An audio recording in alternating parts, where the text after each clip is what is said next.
Everybody, welcome to another episode of Women Petpreneurs podcast. So I have my special guest today, and it's Michelle Jara Price. Is that how you Hara. It's Hara, like a J, like jalapeno. Okay, Michelle Jara Price, correct? Yes. Okay, all right. Yep. Yes. And I'm trying to get something off of the screen. Yeah. So Hara is like jalapeno. Okay, cool. So, she's my special guest today, and hold on, Pooh Bear's making an appearance. So if you're watching on YouTube, oh, there he is. There, Pooh Bear has made an appearance. Okay, I think he heard the word jalapeno. There you go. He emerged from his cocoon of the jacket. Awesome. So anyway, I want to start off with we have something really special to talk about later on, and I'm like really excited about it, but it's gonna be at the end. Okay, so we're gonna start off first with how you got involved in the pet industry. Well, I've been in the pet industry for probably, I'm going to call it my whole life. Started with horses as a kid, showing horses, showing dogs, did flyball, did a little conformation showing. Credentialed teacher, taught elementary school for 13 years. And then in 2004, started a business called Science on the Go. And Science on the Go is a mobile science assembly business that we worked as independent contractors for various school districts. And we went to school, set up like a big 32-foot display based on life science, earth science, physical science. So we had things like insect programs, reptile programs, mammal programs, human body, rocks and minerals. I know which is your favorite there. I wore a new mineral piece for you today.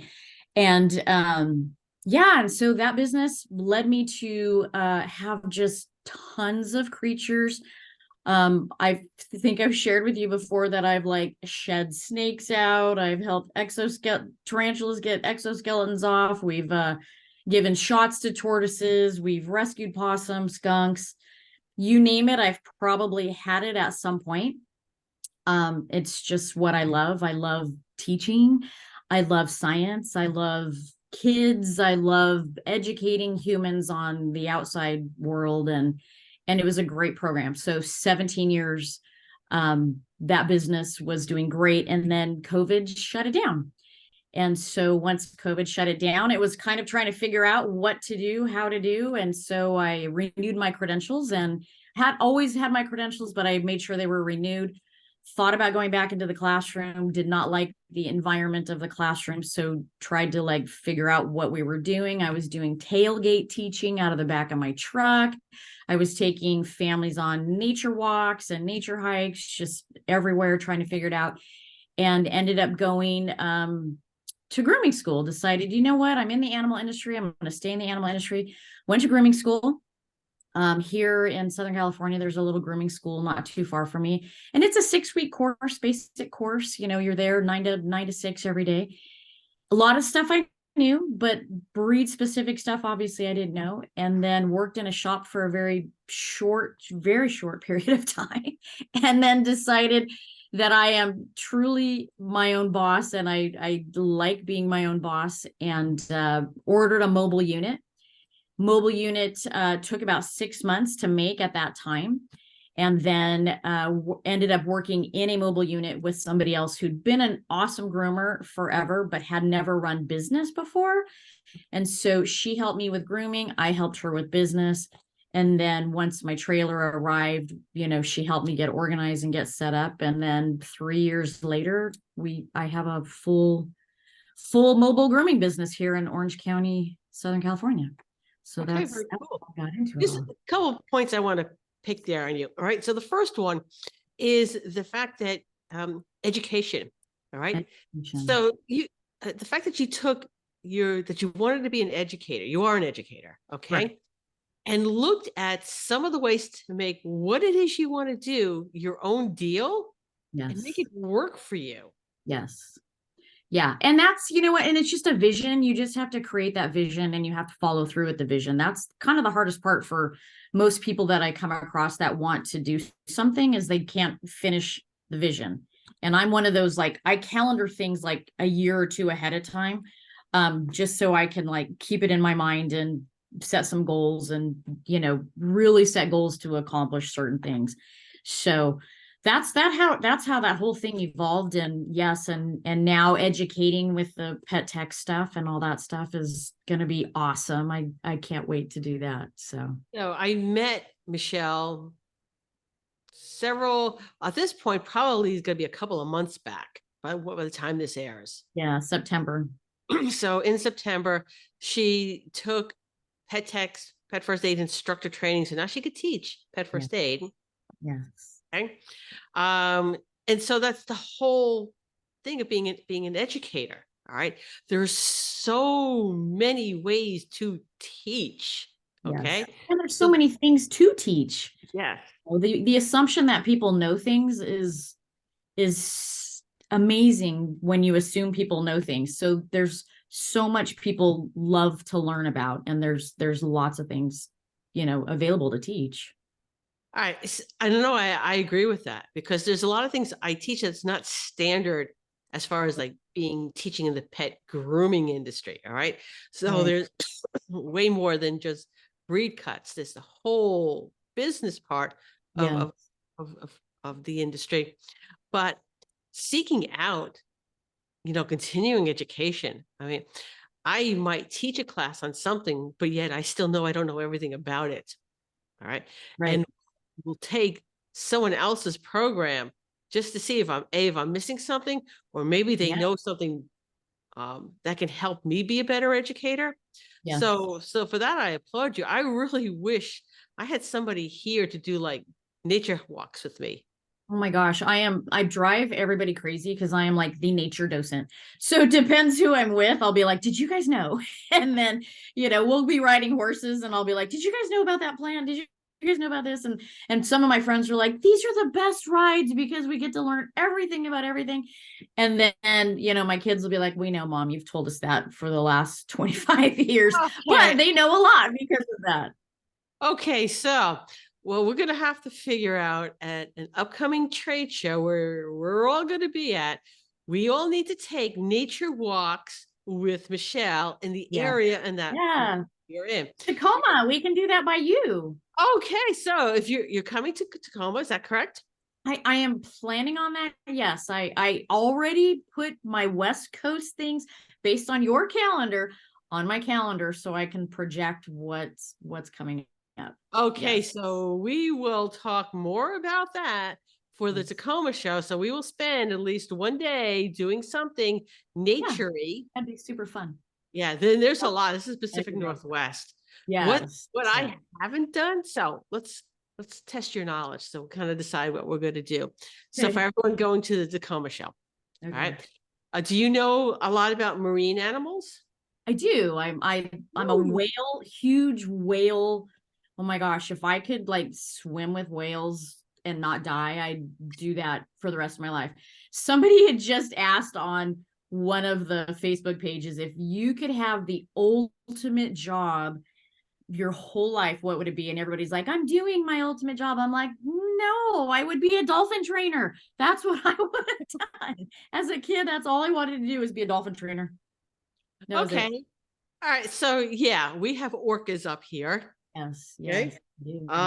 And yeah, I would love to swim with the orcas, but I might be a little concerned about being lunch. Yeah, you have a lot of humpbacks up there too. So what we have down here, so on our coast, so we are now like year-round whale watching down here in Southern California. Before it was really just grays we were looking at between October and like February, March, and then there was kind of a downtime, and then we started having blues come down.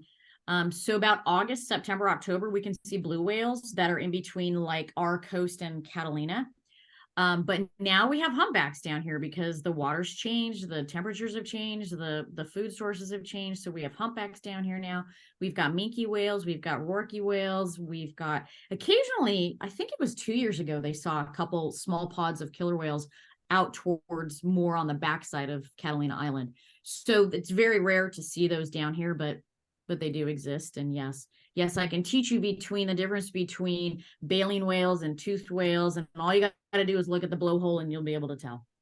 Okay, so for the Tacoma show, we're probably going to do some sort of whale watching tour. I'm not sure. I'll Awesome. have to check the dates to see what's kind of available for that.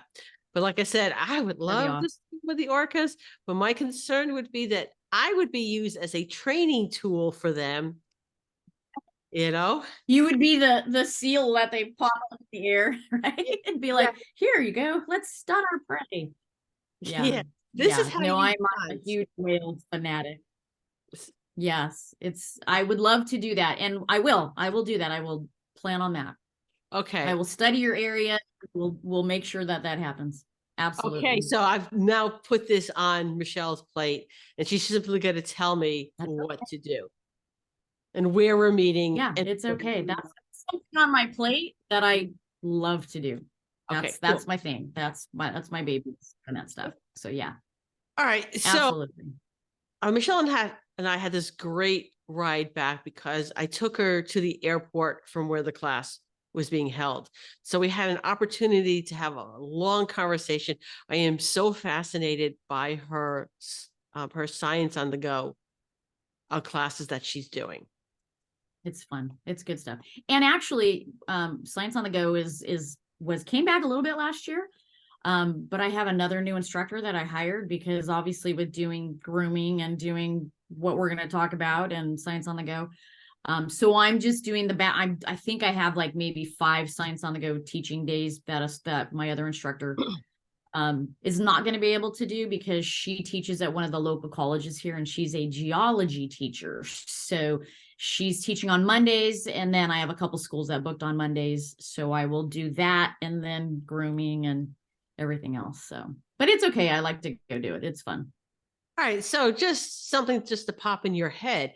Have you thought about, I don't know if franchising is the correct word for it, possibly. No, it's an interesting, people have thrown that word at me for years, but the unique part about what Science on the Go is actually the displays, because it's 30 feet. So it takes me about an hour to set up, and let's just say it's a fossil display.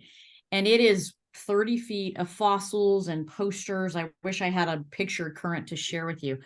The stuff is what makes it unique, because if you think about learning, right, and we've talked about this, you've got to have the auditory, the visual, and the kinesthetic parts, right? Right. And so when you go into a school, you've got kids of all ages. So I teach kindergarten through 6th grade, all ages. Usually, like if kindergarten comes first, we just do kindergarten. You're very animated. Then your 6th graders, you can like really get into some good material. But for your visual learners, they've got something to look at the whole time. You're constantly picking things up, sharing things, your auditory learners are listening. And then at the very end of the assembly, the kids come up and I let them touch everything except live animals. So they get to touch all the fossils, they get to touch furs and pelts and bones. And so they get the actual tactile part of it to like really, register what it is. So the uniqueness of it is the stuff. I've got a museum, if someone would just give me a building that I could set up tomorrow of stuff. I've got 20 assemblies. So it's pretty crazy. But I have thought of, so during COVID, I actually professionally filmed the reptile assembly and the insect assembly.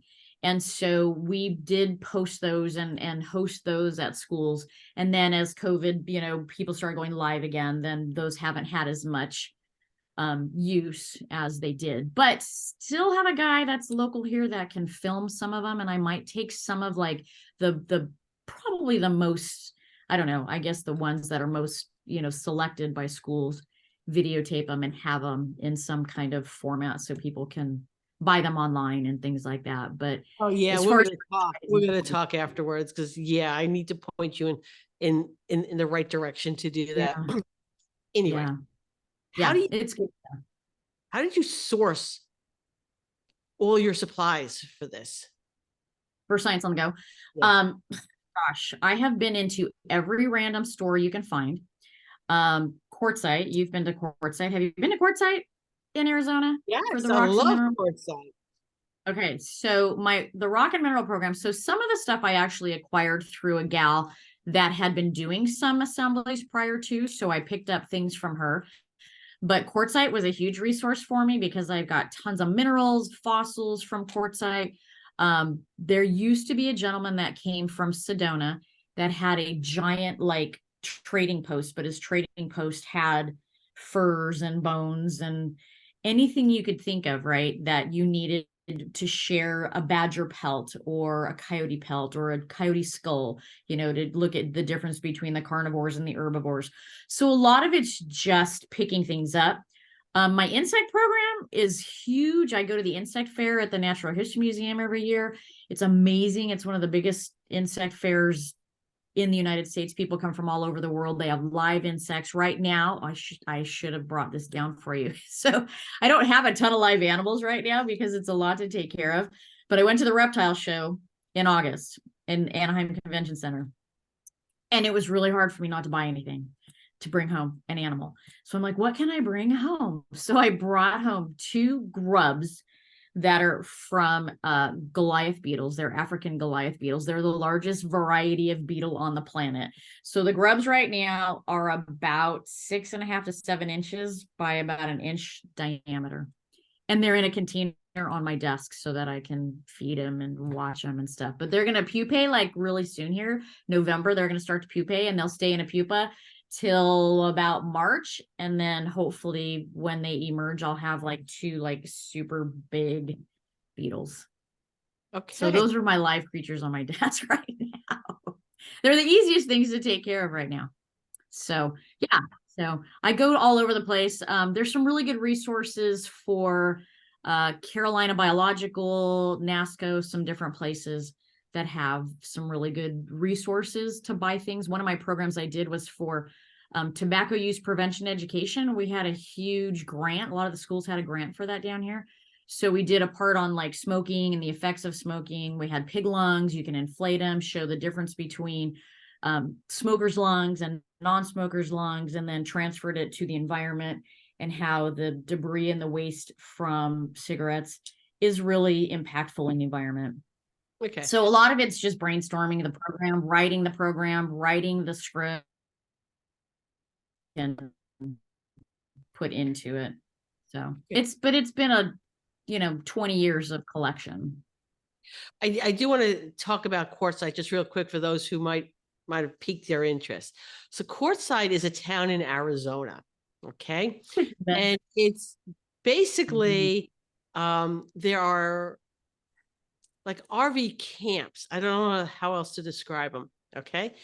And dealers dry camping because it's BLM land. And they pull up their trailers. They have booths. So they come from all over the place. A lot of them come in from like Mexico, but it is nothing but crystals, rocks. Yes. And the prices are actually really reasonable. Because really good. We stopped really good. We stopped on our way to the Tucson Gem and Mineral Show. So we stopped in Quartzsite, which is it's crazy. It's insane. Yes. Oh my God. Yes. It's insane. So the Tucson Gem and Mineral Show, which I will make a pilgrimage down there again soon. We drive. I do not fly. We drive because there is no way I'm going to be flying. Bring a bunch of stuff home. Oh yeah. Yes. We really test the suspension on our van coming back home. So anyway, we stop off at Quartzsite, and the prices there are probably a third, if not better price than what you're going to find. Yes. It's on Gem and Mineral Show. A lot of it is more raw. So you're not going to find a lot of the polished pieces there. But I mean, I have got some huge amethyst, which not here in my office, in my house. Yes. I've got agate and amethyst crystals and all of it everywhere. Because it's reasonably priced, and you can get dealers that'll work with you. And if that's your thing, you have to go. I always go Martin Luther King weekend because that's when every vendor is finally there, because some of them get there later than others. So that seems to be the weekend once everybody's there. You know, for me with schools, it was a 3-day weekend. So Yeah, so I will be driving down there and passing through Quartzsite before heading out into the Tucson show, because the purchase I want to make at the Tucson show is, and I have to get there early, because if I don't get to the Tucson show early, it's that one thing that just sells really, really fast. I want to get a stone bench. Oh, okay. Yeah. Okay. Yeah. But literally there by day 3 and they're sold out. Yeah. Yeah. Because some stuff is just, it's hard to find. You can't find stuff like it, but there's so many beautiful things. So I have like in my room, I've got a manzanita bush, and I'll take a picture of it and send it to you, because you'll be the only one who actually appreciates it, because it's got every piece of jewelry that nobody else can have, because it's all unique stuff, all the wire wrapping, all the raw material wire wrapped. I have a really cool piece of fossilized whale tusk with a piece of Larimar in it. Oh, it's gorgeous. Cool stuff like that. Yeah, Tons of rock and mineral shows down here though in Southern California. Gem shows every 6 months. Gem show in Costa Mesa. Yeah, there's also smaller shows up in the area here, but my local show always schedules it the weekend of Groom Expo in Hershey, and I'm like, can't go. You guys are killing me. You're killing me. But I've gone to some small shows. Some small shows are actually really good. We're totally digressing onto crystals here. How did that happen? Great. I know, because it's part of science, part of teaching, but it's great. People, it's a great science thing. Yeah. Because I explain it to the kids. I'm like, you try to explain the difference between a mineral and a rock, and people are like, it's all the same. And there's nothing the same about minerals and rocks. So it's a great teaching lesson between minerals and rocks. So. Yeah. So I go down there strictly for the science. But the Tucson Gem and Mineral Show is around my anniversary. Nice. So yeah, my husband has like no say. He's like, all right, what are you buying? That's what we're doing again. Happy anniversary. And we know. Okay, so this piece, I got this piece this summer, and I wanted to share it with you because that's why I wore it. Because it's rose quartz beads with a rose quartz pendant. That's the tree of life on it. Oh, and cool. I got it. I can't see it very well. And the thing, you're gonna have to send me a photo of it. Oh, okay. I know. I like that. That's so good. There's a you've been to Sedona, right? Yeah. Okay, so there's a gem show or a gem store in Sedona that has like massive fossils, but like the most beautiful stuff, but not cheap, right? Because it's like super high-end museum quality stuff. And we bought a megalodon tooth there this summer. We bought megalodon and we bought this. So those were my 2 mineral purchases this summer. You want to see something that I bought? It's actually one of my favorite pieces. Hold on 1 second. It's not actually a crystal or anything like that.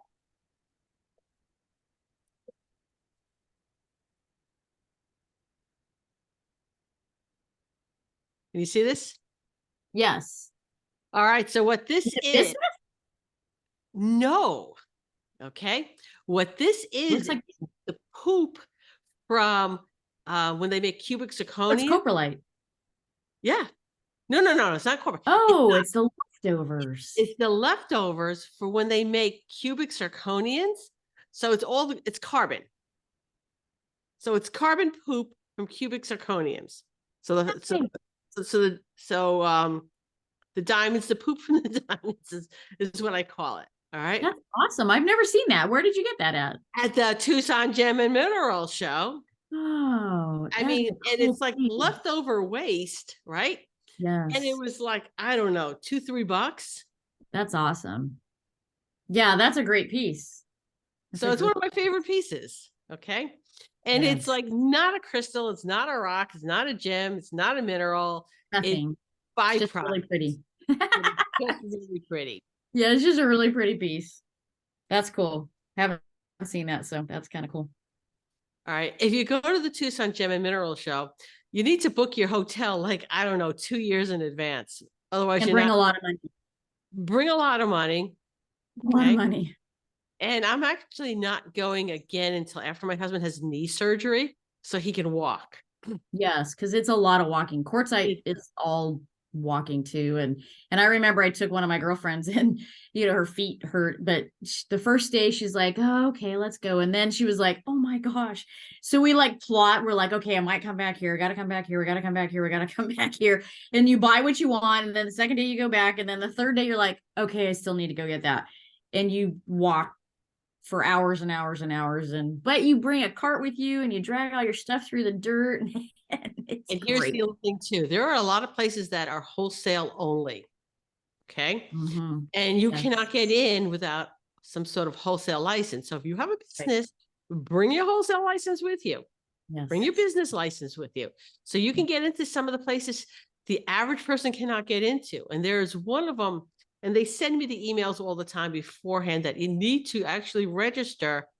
They recommend you register beforehand. Yes. Otherwise, you're just going to be sitting there and oh my God, it's the stuff they have there And then you're is, tortured if you can't get in. yeah, it's torture to get in. But Yeah. if you already got your badge and stuff, you could just walk right in. And things like, okay, like I got this as a gift. Okay. And she probably paid 20, $30 for this Right. at the wholesale place. She could have got it for like $6. Yeah. Yeah. Yeah. No, there's the stuff that you can find there when the salt lamps were like a big thing, the Himalayan salt lamps were Yep. huge.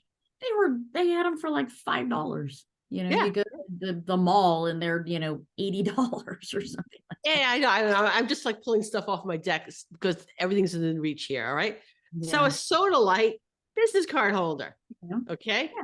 The I don't know, business card holder. Perfect. $10. Yeah. Yes. All right. I do some of my Christmas shopping there for I my friends, I do too. I do too. It's great stuff. You know what? It's been some of my best trips is going to Quartzsite and just spending time just talking to vendors. There's a guy that comes from Texas. His name is Tony. And so at my rock and mineral program, I used to give geodes out, the kind of the smaller geodes. But he has like the coconut geodes. He's got the Brazilian, Oco geodes, and they come in 100-pound bags, right? So I used to get 100 pounds of geodes, bring them home, and I would give them to kids. I'd raffle them off at the programs, but then they got way too expensive. So now when I go, I always buy like 4 or 5 geodes, and I sit in these piles of rocks and I hold geodes, and I'm like, nope, I don't like the weight of this one.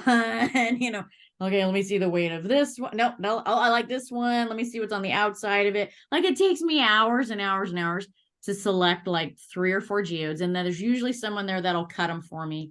And I have them cut them right there. And you get amazing things on the inside. So I probably have like 150 geodes. Okay. So if someone's doing that, what are they looking for in a geode then? Well, it depends where you're going to get it from, right? So the coconut geodes that have a lot of the amethyst crystals, smoky quartz, a lot of the calcite wings and stuff in them, those are from Chihuahua, Mexico. So they're like mined in like a very specific part in Chihuahua, Mexico. I don't even know if the mine is still open. There's the Moroccan geodes that are mostly just like a milky quartz on the inside. They're really, really pretty. The septarians are from Utah, the Utah septarians, because a lot of them came from like volcanic pocket areas, right? But if you're going to cut one open, you want it to be hollow. You want it to be light because then it's got space for mineral growth in it. If it's heavy, then it's a solid. So it'll be agate.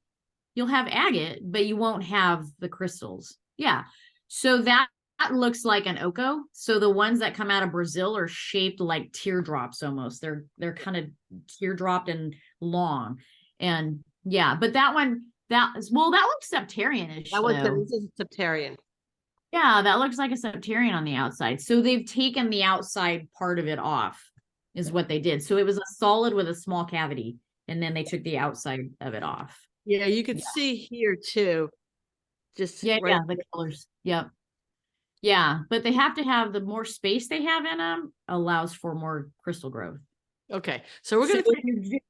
If you're trying to figure out which ones you don't want the heavy ones because those are solid. You want the light ones, and then the light ones have more space to grow crystals. Okay, all right. So on that note, we're gonna take a quick commercial break. And we're back. Okay, so this is going to now what we were alluding to earlier. Okay, so we're at the Pet First Aid training, and Michelle comes up with, "Hey, I got this thing, all right, and I'm going to manufacture it, and I'm going to sell it." And most of, with the exception of one person, everybody that was there was a groomer. Okay, and she showed us what she was making, and we're like, "We'll take 3 right now." Okay. Right. So tell us about what it is you are manufacturing. So for those of you whose hands constantly hurt drying dogs, I have your answer right here. I had only been grooming for about 1.5 years when my hands were hurting, because I'm no spring chicken. I'm 57, started grooming at 54, 53. Hands started hurting. I've had shoulder surgery. So just the, the repetitiveness of the dryer and, your arm up here and everything else, my arms were killing me and my hands were killing me. So my boyfriend and I went to a gun show to just get an attachment to a gun handle. We took the gun handle, we took it to the dryer hose, and we just zip tied it on there. So now I had this kind of thing, right? And I was like, well, it's keeping the heat off of my hand, but my arm is still kind of doing this thing. So he's a welder. He mechanicked at what we call our dinosaur model. And it has he did a pipe here. And then the part that he manufactured here had a pin in it. So we could adjust it to the angle that we decided we liked it, or I decided I liked it. And I would play with the adjustment about every 2 weeks. I would change the adjustment to see where it felt best. And we ended up with I think it's about 42-degree angle on it, so that it keeps you tucked in, and it keeps your arms straight, and it keeps your hands straight, and it keeps your wrists straight, and it takes the heat off of your hands. And it's just been a lifesaver. And so it was just one of those random ideas. And I was like, did anybody do this yet? Because I haven't been in the industry very long, and I know that this is awful, this whole dryer situation, especially mobile, right? Because you're doing, quick stuff, but you got like doodles and stuff, and you're drying for a long time. And so that's what we came up with. So we had the dinosaur model for a long time. I had a college kid of my friends who just became an engineer. He started the CAD for us. He did enough of the CAD so that we could do a 3D model of it. I'm going to say December, January, I probably had about 30 groomers in Orange County. We would go every 2 weeks to another groomer's place, and we would install it. I gave him like a pre-test, to do our research and development. So I had like 10 questions about their health, the physical parts that they want to work on for grooming. And then I had them use the tool for 2 weeks, and then I had them do a post assessment for it, so we could make some adjustments where we needed to based on, the research that we did. And then I dialed into one gal. I've been so lucky to meet the greatest people. And she's had it since last December. We've gone through about 8 prototypes until we finally dialed into the what we think is the perfect prototype. And she's tried it with me the whole time. We've taken it off of the dryers, because on the dryer, it looks like this. So this is I'm just going to interrupt real quick. If you are listening to this, you're not going to see it. If you're on YouTube, so I suggest, if you want to see what this thing looks like, come over to the YouTube channel. This thing is amazing. Yeah, this was one of our older prototypes, because notice there's like 5 finger things. You don't need 5 finger things. But when the kiddo was helping me, he's like, oh, I'm going to put 5 fingers. I'm like, well, we don't have 6 fingers, so we don't need that. But this was one of the original ones that we started with. But that's how it attaches. And so what we discovered is that it doesn't matter the diameter of your hose. It fits any of the hoses. I have the K9 2 dryer in my mobile. This is the Schernbau dryer. We've tried it on the Flying Pig dryer. We've tried it on as many dryers as we could, just to make sure that it sits in there correctly.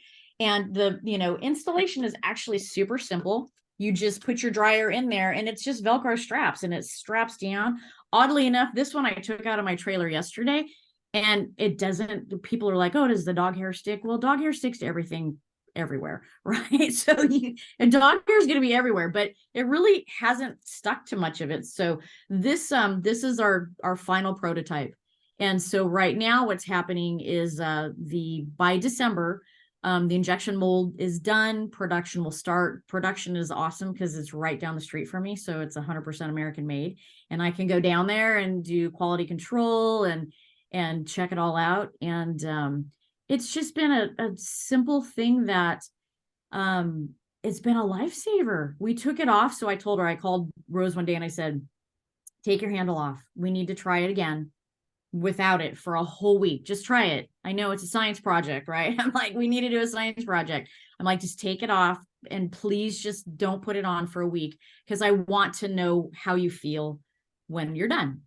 And she called me and she's like, I will never do that again. She's like, if you never go into production, I will never give this back to you. And I will never do that again. She's like, I had more hand cramps, forearm cramps, shoulder soreness. And because it's just super simple to just keep yourself dialed in, you can flip it. You can do when you've got your big dogs, because I still do a lot of big dogs that can get up underneath their bellies. You don't have to hold it tight. So when the dryer's actually on, because of the dynamics of how it was designed, it just floats in your hand. You're not like death gripping it. It just literally it just floats. And the best part about it is you can be this way brushing, you can be this way brushing. And it's, I don't know how to dry a dog without it now. So it's super cool. All right. So for those who want one of those, how will they get it? So the product is called Handle It. So we got our trademark on it. So it's called Handle It. The website is thehandleitcompany.com. And that's where we'll start selling them on there. And then we'll do it on, Facebook. I'll get my Facebook pages. That'll all be up by December. So we're early recording right now, but all of that will be in there. And then I'll be at the first trade show in February in Pasadena. So we're going to start pre-orders in December. And then we'll do orders in January, and then our first trade show in February. And then whenever Tacoma is, we'll be up there to in April. Yeah. So that'd be perfect for whale watching. That's a great time for whale watching. So we'll be up there and we'll whale watch and we'll Handle It. And all right. So if you do get a booth, because I will be at Tacoma, not only as a speaker, I'm going to have a booth this year at Tacoma. I'm sharing a booth with River League because we're both coaches. We'll be next to the Washington Association booth. Okay. Awesome.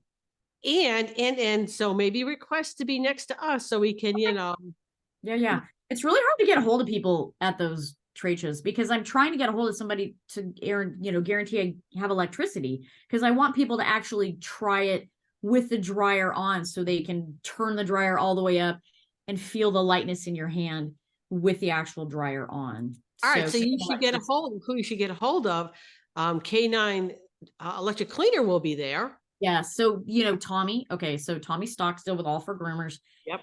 He's like this little angel back here. And he has just been, because that's how I met you, because Patsy said, go talk to Mary. And I stopped you in the hallway and I'm like, Mary, I need to know who you are. And you probably don't even remember all that last year. No, I do, because Patsy made sure I remembered. Right? And then I said, Patsy, I'm like, I got to meet Mary and I got to talk to you because Patsy wants me to send her one as well. And then you're like, you need to go talk to Tommy. So when I went and talked to Tommy, I'm like, hey, I hear you're inventing and I just got to run something by you. And I showed him a little clip and he was like, oh my gosh. And he's been amazing. He's helped me with so many things. And he already talked to somebody in that booth and they were like, we want to distribute these exclusively. And he's like, we don't use that word exclusively. And I'm like, I don't know who he is. Just like when you introduced me to Chris and Matt on the phone, I'm like, I don't know who you guys are, but I know I need to know you. And so Tommy's got some great things already lined up for me, which is like, it's super exciting, but a little scary, but he's already talked to whoever that gentleman is with Canine Dryers. So yes, super awesome.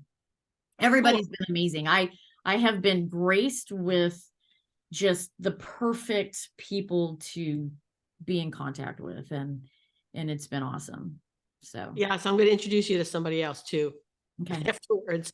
The industry is phenomenal. When you Yeah. There Yeah. are really, really good people in this Yeah. our industry, and people who want you to succeed. They do. Yes. You know what? And there are those who don't.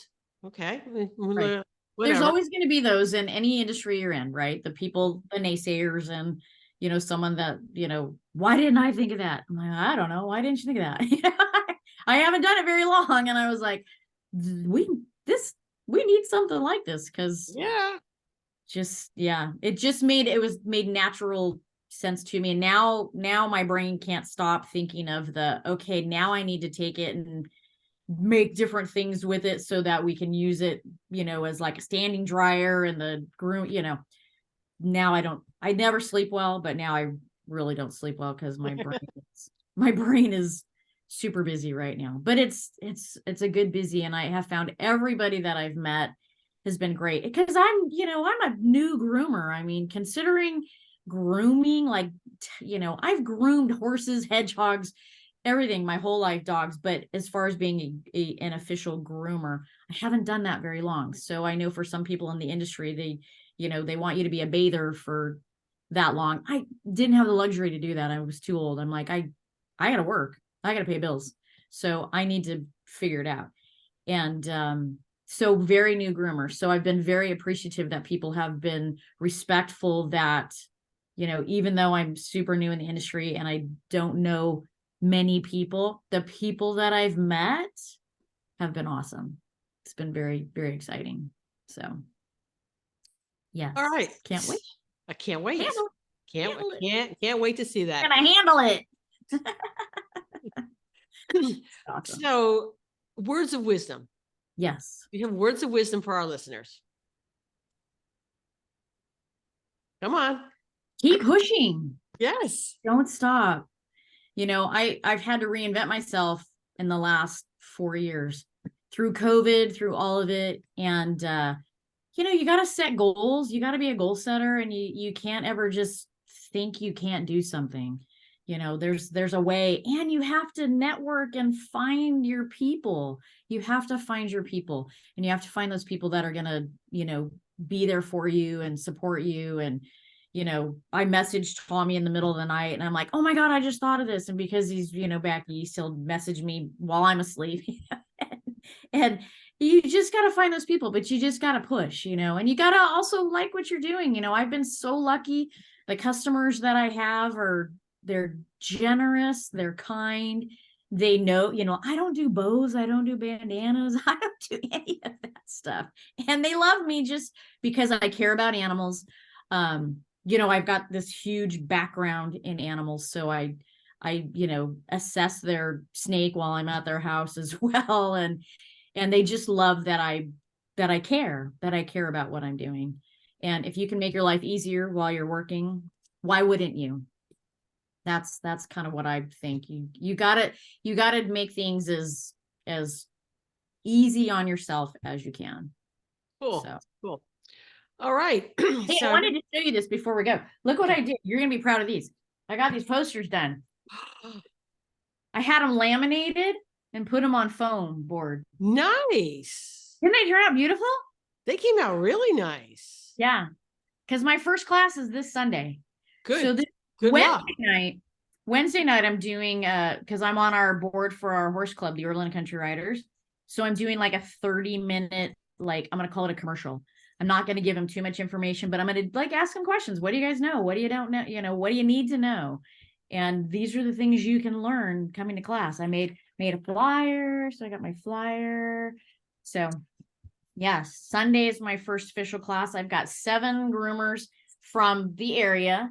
Most of them I know, but some of them I don't know. And we're going to make it a networking day. We've got one gal that's getting ready to go to, she bought a shop, and she's got lots of dogs that need to get placed. And so everybody that's coming is mobile, and except one, Rose, the gal that's been helping me with the handle, she's in-home groomer. So we're going to kind of take Kiersey's dogs and split them up and see who can take what where. And so it's going to be networking, and we're going to do our CPR first aid class. and I'm going to do a commercial on Wednesday night for it. And yeah, I'm excited because I love to teach. So I'm super excited. And here's a really interesting thing. Okay. Do you remember Valerie McFadden? Yes. Name? Okay. So Valerie, oddly enough, Valerie tested this for me last year. I never met her, didn't know who she was. I put something out on the grooming post. She tested it for me. So yes, it was just yesterday. I, messaged everybody and said, I'm doing this class. If anybody wants to come. And so she texted back and she's like, oh, I'm already an instructor. I'm like, oh my gosh, that's awesome. And she's like, but I'm really scared and I'm super scared and I don't do public speaking well. And I'm doing a class for Mary. And I'm like, oh my gosh, that's super awesome. And so she's actually coming on Sunday just to be there. And I'm like, okay, you can help me through material and I can help you with presenting because that's what I love to do. So she's totally excited, and then she goes, you got to listen to what was it, September 27th podcast, because you and Chris like did a little, oh my gosh, we're so excited. And I was like, oh, they threw me a bone already. I was so excited. So I went back and listened to that one. It was the disappointments to the dark comedy one that you guys did when you had the elks and stuff in the background and stuff. And you guys were talking about updating your curriculum and new products that came out. And then you guys were both like, oh, we're so excited, but we can't talk about it, but we're going to talk about it. But and I was like, oh, it's me. They're talking about me, but they're not talking about me. Yes. And Valerie's like, you got to listen to it. I'm like, okay. And that was just random too, right? How did Valerie fit into that? And so she's coming on Sunday just to be there. Awesome. Awesome. Yeah. Okay, Michelle, thank you so much for taking time out of your day to be here. I really do appreciate it. I appreciate you having me and looking forward to working with you. And we got a lot of good stuff coming up. So, all right. So everybody join us next week when I interview someone else making a difference in the pet industry. Thank you, everybody. See you soon at the trade shows.